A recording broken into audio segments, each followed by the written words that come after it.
Namaskara students, welcome to We Karnataka KCET and Boards. I'm Diksha Kaushal, your chemistry master teacher. And students, as you all know that our PUC 2 date sheet has been released and we are very near to our exams, right? The time is less but the syllabus is very wide. So the problem of students is that, ma'am, I really want to get good marks. I want to get 95 plus marks. But ma'am, the problem is I don't know how to utilize my time. So here are few tips that I'm going to give you, which will save a lot of your time and you will get to know that how to utilize your 2 months with proper 100% efficiency. So the first tip is analyze the previous year questions and the sample paper. Ma'am, how many years?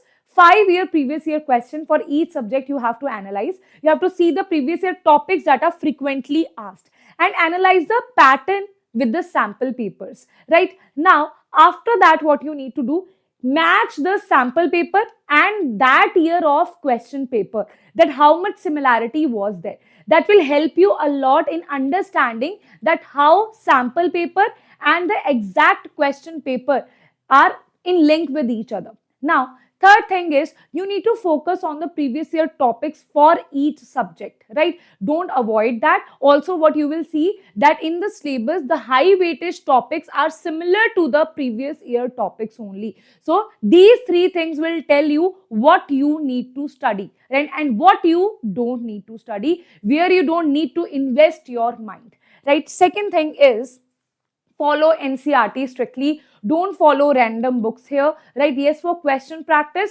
firstly you need to solve previous year, then sample paper, then NCERT. Then after that you still have time. Then you can follow other books. But otherwise, NCERT exercise, in-text examples, previous year questions are enough for your practice.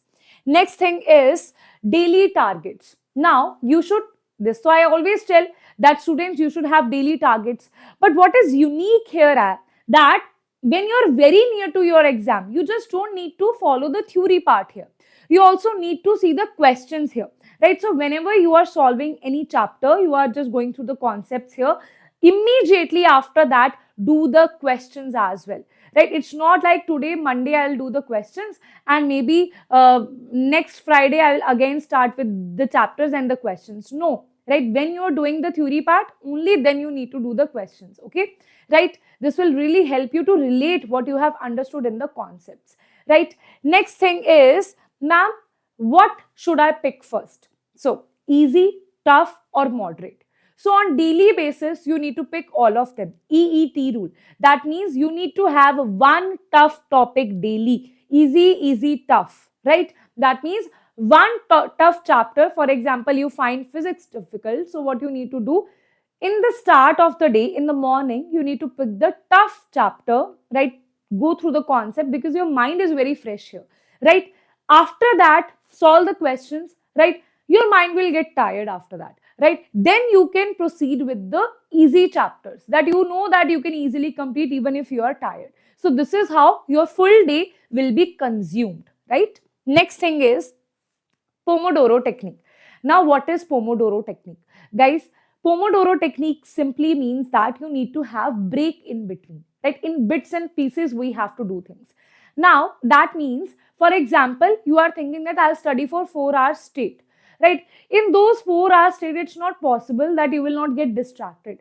So, intentionally getting distracted is better than unintentionally getting distracted. Intentionally distraction means if we know that after 50 minutes I'm going to get a break, then I will be more relaxed and my concentration and focus will be more high because my mind already knows that if I give 50 minutes full potential here, I will get break after that.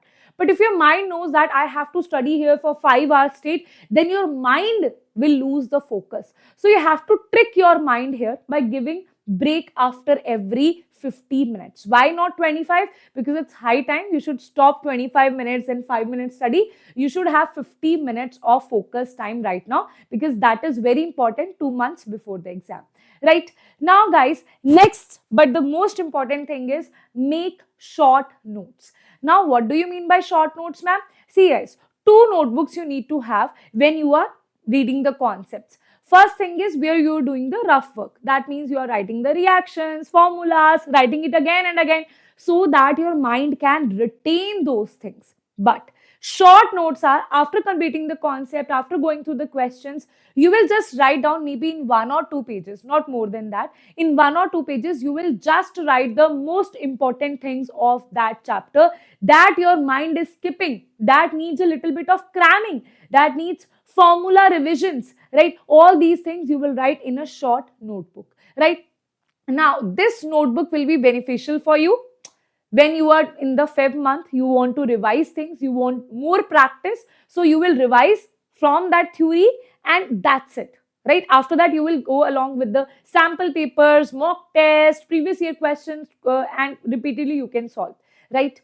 And third, fourth time doing this revision from these short notes, even one day before the exam, you will revise only from this short notes that you will make yourself, right? So guys, that's all about your best strategy where you can save the time. See, I'm not going to give you big things that are not even practical. I have listed down all the things that are possible in reality, right? If I say that, okay, you can do this, you can do that, but that's not possible in reality, then what's the point of telling you that? So these things my students have applied and they have gained really good marks. That's why I'm telling you this thing, right? So these are all the practical tips that you need to apply in next 2 months, and surely you will get 95% marks in your PUC too, right? But for that, you need to be very dedicated, very consistent, very disciplined, like this. Thank you so much, guys. And don't forget to hit the like button, share this, and subscribe to the channel. Take care. Bye bye.